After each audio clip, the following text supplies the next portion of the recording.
Kita kalau ingin berbicara tentang bagaimana Allah memperkenalkan dirinya dalam Al-Quranul Karim, itu tentu saja penjabarannya akan sangat panjang sekali. Tapi intinya adalah kita harus menerima apapun yang diberitakan oleh Allah tentang dirinya yang ada dalam Al-Quranul Karim. Karena banyak orang hari ini yang tidak siap untuk menerimanya, bahkan mencoba untuk mentakwil-takwilkan sifat-sifat Allah tanpa ada alasan-alasan yang jelas dari Rasulullah Sallallahu Alaihi Wasallam. Hanya dengan satu alasan supaya tidak menyerupakannya dengan Allah Subhanahu Wa Taala. Banyak sekali ayat-ayat sifat yang ditakwilkan. Kita kalau dalam ilmu kalam itu ada bicara tentang aliran-aliran teologi, aliran-aliran dalam akidah, di mana banyak muncul firqah-firqah yang meyakini berbagai hal dalam persoalan akidah, termasuk diantaranya dalam persoalan sifat-sifat Allah Subhanahu Wa Taala. Kalau kita mau ambil contoh umpamanya ayat yang biasa dibahas, tapi kita memang wajib benar-benar meyakini apa yang ada pada ayat itu. Ar-Rahmanu 'alal 'arsy istawa. Allah bersemayam di atas arsy. Jangan pernah menganggap bahwa Allah itu membutuhkan tempat. Dengan adanya ayat ini, Allah membutuhkan tempat. Itu salah. Tak pernah ada satupun Rasul dalam hadisnya mengatakan bahwa makna ayat itu adalah Allah membutuhkan tempat. Tidak mungkin, mustahil. Kenapa demikian? Karena Allah adalah Khalik, dan Khalik tak akan pernah membutuhkan makhluk. Lalu bagaimana maknanya?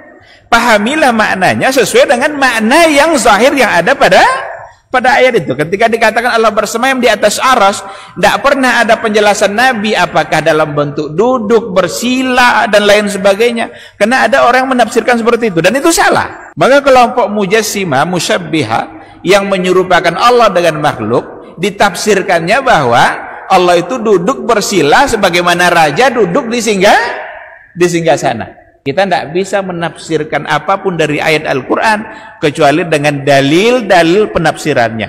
Cara penafsiran ayat itu pertama dengan Al-Quran sendiri. Itu cara menafsirkan yang paling tepat, tafsirul ayat bil ayat. Menafsirkan ayat dengan ayat. Yang kedua, menafsirkan ayat dengan hadis. Yang ketiga, menafsirkan ayat dengan aqwalus sahabah. Ketiga ini tidak ada kita temukan rincian makna ayat yang tadi itu.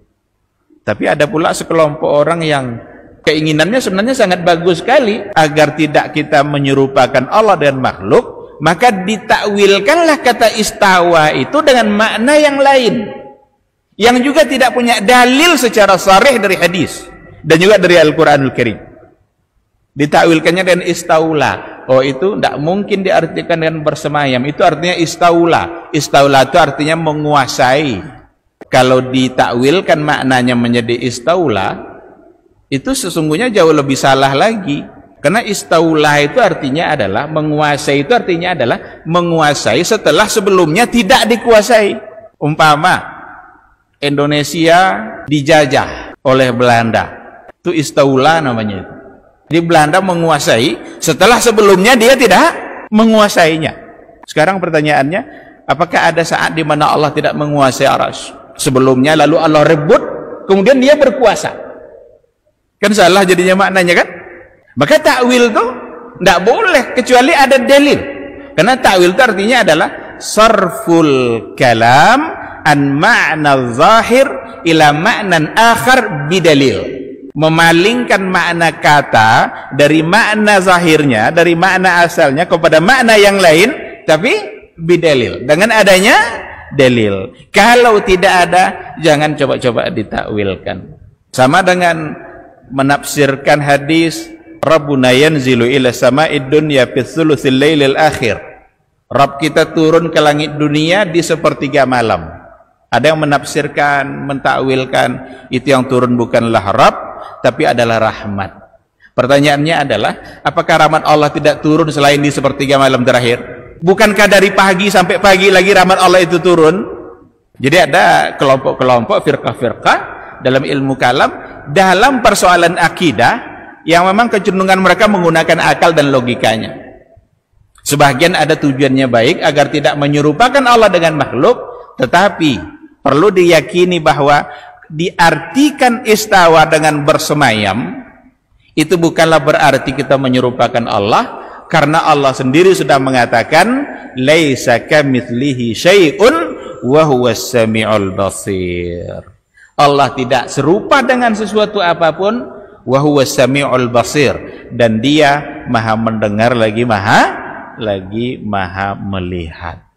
Cara pandang berakidah seperti inilah yang ingin diluruskan oleh agama kita.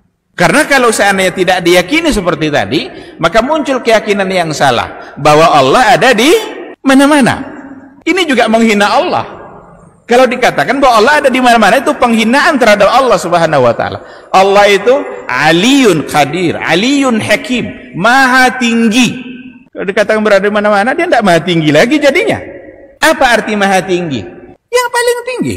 Beralasanlah dengan ayat wa huwa ma'akum aynama kuntum. Dialah Allah dimanapun kamu berada, Allah bersama kamu.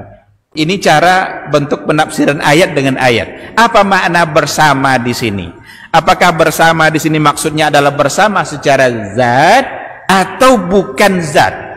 Karena kalau bersama dengan kita secara zat, salah dalam akidah. Karena kita menghina Allah. Kita ini kotor, Allah itu suci. Masa yang suci bersama kita? Kalau dianggap bersama itu secara zat, maka bersama di situ bukan zat. Dari mana kita paham? Dari ayat Al-Quranul Karim. Ini namanya tafsirul ayat bil ayat. Apa di antara ayatnya? Ketika Allah Subhanahu wa taala memerintahkan Musa dan Harun, Nabi Musa dan Nabi Harun diperintahkan Allah untuk menemui Fir'aun. Izhaba ila Fir'auna innahu tagha.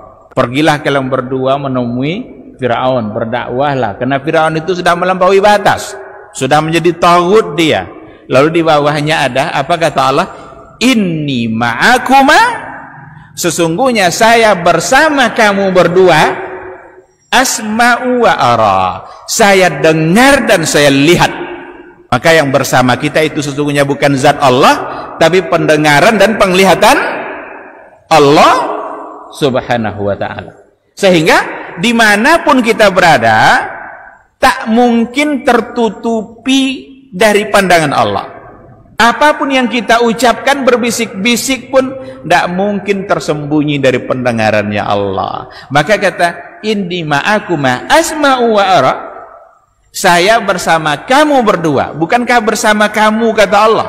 Sama dengan tadi, bahwa ma'akum aynama kuntum, dialah Allah yang bersama kamu dimanapun kamu berada. Bersama di situ sifat, bukan zat. Bersama di sini ilmunya Allah, pendengarannya Allah, penglihatannya Allah. Allah tahu dimanapun kita berada. Itu yang bersama kita. Genggam satu pasir, tahu tidak kita berapa jumlah pasir di tangan kita? Tidak tahu. Allah tahu tidak? Tahu. Siapa yang lebih dekat dengan pasir ini, kita apa Allah? Jadi ketika dikatakan aqrabu ilaihi min hablil warid, Allah lebih dekat kepada hamba itu bahkan lebih dekat dari urat nadinya sendiri. Penglihatan, pendengaran dan ilmunya Allah itu yang dekat dengan kita. Siapa yang lebih dekat dengan rambut kita ini, Allah apa kita? Allah dengan ilmunya, Allah dengan penglihatannya.